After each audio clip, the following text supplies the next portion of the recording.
Tweeted, "I can't breathe." It sparked nationwide protests and inspired his daughter, Erica, to become an amazing activist against police violence. But her mission was cut tragically short by her sudden death in December.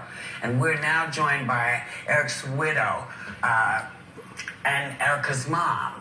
She is one incredibly strong woman, Issa Snipes. Thank you. So, your 27-year-old daughter, Erica, passed 2 months ago from a heart attack. And she has 2 little ones, an 8-year-old and a 5-month-old, who was named after her father. Now, the first question, of course, is, how you doing? Okay. You know, it's still surreal to me. Like, I just talked to her that morning. And, you know, I kept telling her, you know, you have to stay home and stay in the house and build up your heart strength. Right. You know, and she, Ma, I can't sit in the house all day. I can't just sit around and do nothing. And I said, stay off the internet because you make yourself angry and you know, it's, you know, causing stress. And, no, Ma, but they said this and they, I said, well, just leave it alone for a little while. Erica, just, you know, relax. No, Ma, I can't just sit around and don't say nothing. Okay, Erica, do what you know. She lived her life by her own terms. Mm-hmm. Yeah. You know, I couldn't tell her nothing from the time she was able to say something back.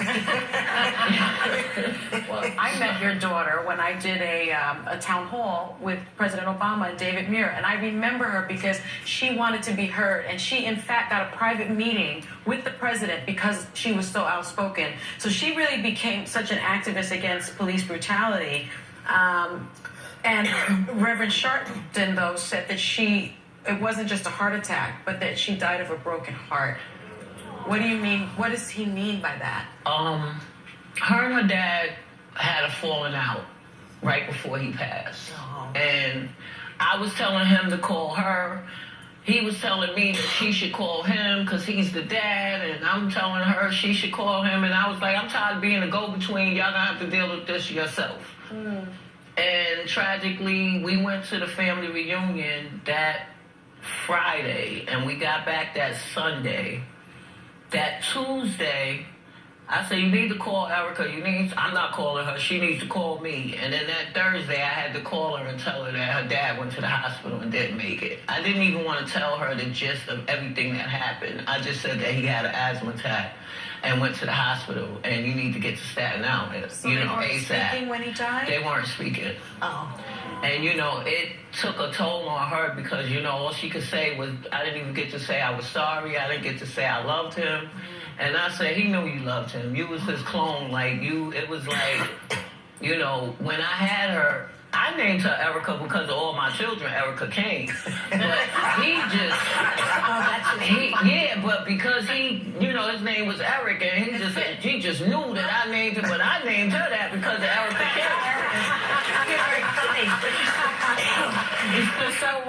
So you settled a wrongful death case, and your family got $5.9 million. Which one, I might just start coughing, I'm sorry. But which is going to be spread amongst the family, correct? Right.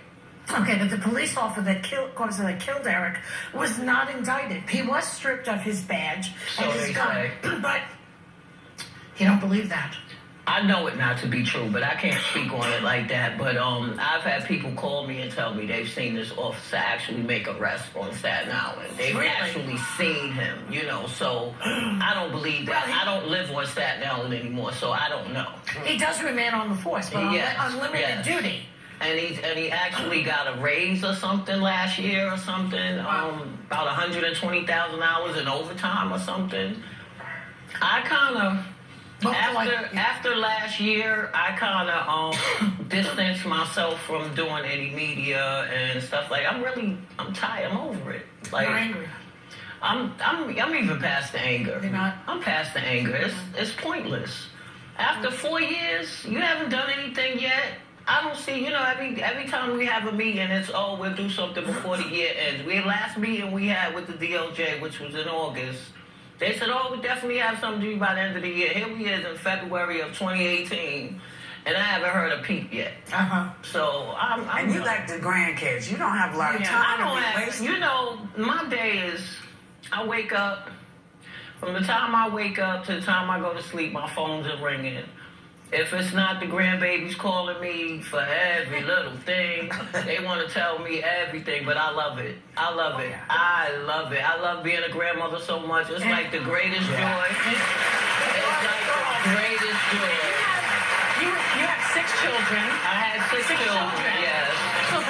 And you were telling me during the break that you left Staten Island 2 weeks after my husband was killed. Your husband died, and that you don't think it would have happened had you If we been were in another state, I think he would have went to jail, and we'd probably be able to visit him and get a phone call or something.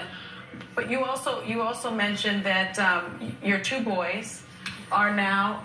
One is in 23, college. Eric, and Emery is just now turning 18. Eric just finished, he just graduated college, and Emery's about to come out of high school and go into college playing basketball. How do they feel about police? How do they feel about interacting with the police? Eric is a little bit more angry. Eric is really angry about it. Emery's kind of nonchalant. Emery doesn't really go outside. He's a video game head. You know, he's in the house playing games, and I'm so thankful for that. Yeah. I'm so thankful that they stay in the house because I would be a worry ward. I call them, I FaceTime. I never had an iPhone in my life. I got one just so I could FaceTime them everywhere they go and everything they do. Well, I think it's important, though, for people to note that your kids are in college. You're holding it down. I have to. It's only me. They took my husband. Now my daughter's gone. I have to be grandma. I have to be mommy. I have to be referee. I have to be everything. You know, I thought I'm 50 now. You know, okay, my husband's gone. I can move on. And now I'm like, my son just turned 18. I think I was more happy he turned 18 than he did. I don't have to make doctor's appointments no more. I don't have to go to the school meetings and PTA and all that stuff no more. Except now for the grandbabies. But now, and I told my daughter, I swear to God, I told her like 2 months after she had little Eric, I said, Erica, please take care of yourself. 'Cause I don't want to raise no kids no more. I'm done. I want to live my life. I want to go to Atlantic City when I want to. I want to fly here. I want to do this. I want to do that. I can't do none of that now. Do you feel that you're still scared of the police? No, let's just say most cops are great people. Once in a while, a bad apple. Are you afraid? I'm afraid of the cops. You are? Yes. There was a rape in my building Friday night. And my son was coming to visit me, my oldest son, because he moved in with my mom. And since Erica is gone, because she lived with my mom. Right. So now that she's gone, my son moved in with her. And he came in the building and he said, Ma, the cops just stopped me. I said, Eric, what did you do? Because he's just a loose cannon. Right. I don't know what he's going to do next. Right. So he said, they asked me my name. I said, what did you tell him? He said, no, I'm going to tell him my name. I said, okay, Eric. I said, what happened? I don't know. Some girl got raped on the 18th floor. Now, I live on the 19th floor. Right. So some girl got raped on the 18th floor. I said, well, Eric, just answer the question. Get on the elevator. Come upstairs. Please, we don't need no. I don't even let them get on the trains. They haven't been on the ferry. But these are conversations we have to have with our kids in ways that other folks But I've always been, I don't know if we call it a worry ward or whatever, because I had the 4 girls. Right. And then the 2 boys. I was always very, very overprotective of my daughters. Like, always. And now they thank me for it. They say, Mom, we just think you were so mean. They grow up and suddenly you are the smartest person they ever knew. I'm looking forward to that. So, thank you for coming and talking with us. We are, this has been something we've been talking about for a while, and I'm so glad you were able to come. And I thank you for having me, and I really appreciate it. And my grandkids are going to DVR this and say, look at Grandma on TV with her hair out, and we'll be right